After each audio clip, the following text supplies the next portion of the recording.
హరీష్ రావు గారికి మరి అదేవిధంగా గౌరవనీయులు మన శాసన మండలి సభ్యులు పెద్దలు షేర్ సుభాష్ రెడ్డి గారికి, అదే యాదవ్ రెడ్డి గారికి, అదేవిధంగా మన శాసనసభ్యులు మరి అన్న చింతా ప్రభాకర్ రెడ్డి గారికి, అదేవిధంగా ప్రభాకర్ రెడ్డి గారికి, అదేవిధంగా పెద్దలు మన మాజీ శాసనసభ్యులు మన పార్టీ అధ్యక్షురాలైనటువంటి సోదరమణి పద్మా దేవేందర్ రెడ్డి గారు, మన అభ్యర్థి అయినటువంటి మీ అందరి అభిమాని మన జిల్లా కలెక్టర్ గా సేవలు అందించినటువంటి వెంకట్ రామరెడ్డి గారు, అదేవిధంగా పెద్దలు దేవేందర్ అన్న గారు, అదేవిధంగా ప్రతాప్ గారు, మన జిల్లా పరిషత్ చైర్మన్ అయినటువంటి సోదరిమణి హేమలత శేఖర్ గౌడ్ గారికి, మన ఎల్ఎల్ శ్రీనివాస్ గారికి, సభాధికపైన చాలా మంది పెద్దలున్నారు. ఇక్కడ వేలాదిగా ఈ ఎండను సైతం లెక్క చేయకుండా వెంకట్ రామరెడ్డి గారిని ఆశీర్వదించడానికి విచ్చేసినటువంటి నా అక్క చెల్లెళ్ళకు అన్నదమ్ములందరికీ చేతులెత్తి నా హృదయపూర్వక ధన్యవాదాలు తెలియజేస్తా ఉన్నా. మరి పొద్దున్నే రావాలి బయలుదేరాలి అన్నప్పటికీ మీరు ఇమీడియట్ గా బయలుదేరి ఈ రోజు మన కేసీఆర్ గారి ఆశీర్వాదంతో మన వెంకటరామరెడ్డి గారు నామినేషన్ వేస్తున్నటువంటి సందర్భంలో మన హరీష్ రావు గారి యొక్క నేతృత్వంలో ఇంత పెద్దగా ఇక్కడికి తరలి రావడం జరిగింది అంటేనే ఈ మెదక్ గడ్డ పైన టీఆర్ఎస్ జెండా రెపరెపలాడబోతా ఉందని చెప్పేసి తెలియజేస్తా ఉన్నా. మెదక్ ప్రజలు చాలా ఆలోచన పడను. ఇంతకు ముందు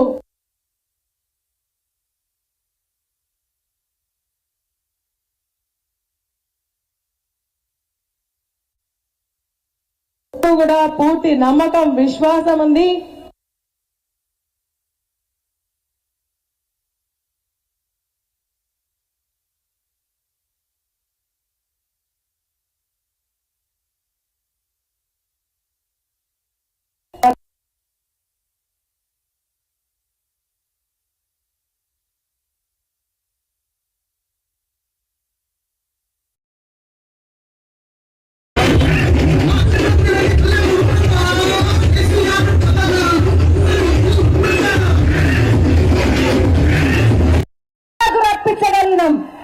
మెదక్ జిల్లా ఇంతగా అప్పటికి మీరు ఇమీడియట్ గా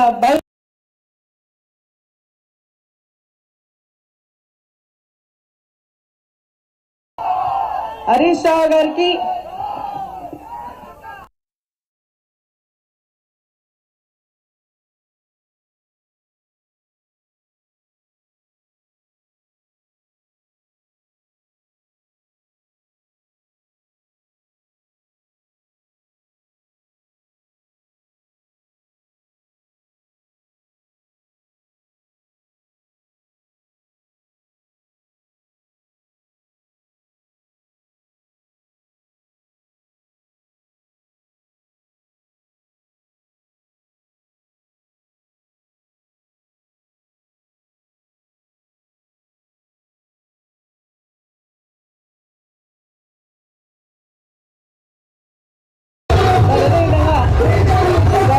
మన శాసన మండలి సభ్యులు పెద్దలు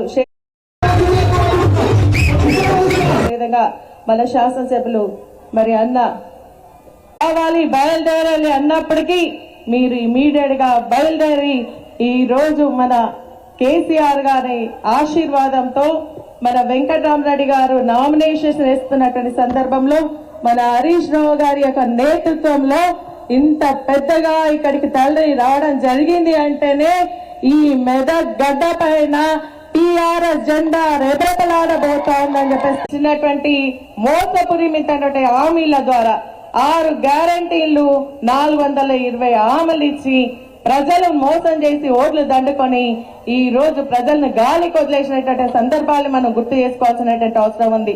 10 సంవత్సరాల కాలంలో కేసీఆర్ గారి నాయకత్వంలో ఒక్క ఎకరైనా ఎండిపోయిందా అని చెప్పేసి నేను అడుగుతా ఉన్నాను. ఈ రోజు 20 లక్షల ఎకరాలు ఎండిపోవడం జరిగింది.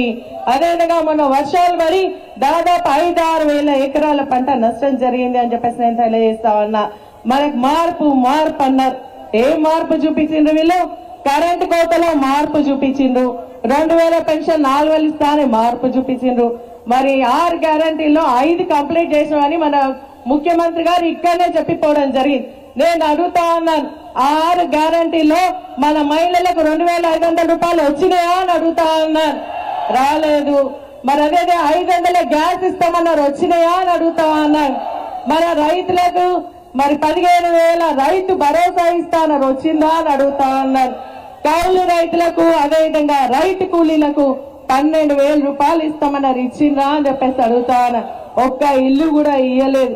అదేవిధంగా 2,000 పెన్షన్ 4,000 ఇవ్వలేదు కదా, మరి ఒక నెల పెన్షన్ కూడా ఎగగొట్టడం జరిగింది. కాబట్టి ఒక్కసారి మనం ఆలోచన చేయాలి. కేసీఆర్ గారు నా నేతృత్వంలోనే మన అల్లి వాగు పంటలు పండి మొన్న ఎండాకాలంలో కూడా నీళ్లు వదిలిపిస్తే 1,000 ఎకరాలలో మనకు సాగునీరు అందించి మన పంటలు కాపాడుకోగలిగినామంటే అది కేసీఆర్ గారు, హరీష్ రావు గారి యొక్క నాయకత్వం వల్ల అని చెప్పేసి నేను తెలియజేస్తాను. మనమందరం ఆలోచన చేసి రేపు మన పార్టీ అభ్యర్థి అయినటువంటి వెంకటరామరెడ్డి గారు మన జిల్లా కలెక్టర్ గా వారు సేవలు అందించడం జరిగింది. ఇప్పుడు కూడా మనకు బీఆర్ఎస్ పార్టీ అభ్యర్థిగా తన సొంత నిధులతో ఆయన నాకు సహాయం చేయడానికి ముందుకు రావడం జరుగుతుంది. సేవా గుణమైనటువంటి వ్యక్తి. మరి సాటి వాళ్ళు బాధపడుతూ ఉంటే ఆ బాధ తీర్చాలని తపతనోపు ఉన్నటువంటి వ్యక్తి మన వెంకటరామరెడ్డి గారు. మిగిలిన పార్టీ అభ్యర్థులను చూడండి, కాంగ్రెస్ పార్టీ అభ్యర్థిని గమనించండి, బీజేపీ పార్టీ అభ్యర్థిని గమనించండి, వెంకటరామరెడ్డి గారిని చూడండి. ఈ ముగ్గురులో ఎవరు బాగున్నారు అంటే ఏం చెప్తారు? రామరెడ్డి గారు కారు గుర్తుకే ఓట్లేసి మీ అందరూ కూడా ఆస్వాదించాల్సిందిగా మరొక్కసారి మీ అందరికి విజ్ఞప్తి చేస్తూ సెలవు తీసుకుంటున్నాను. జై హింద్.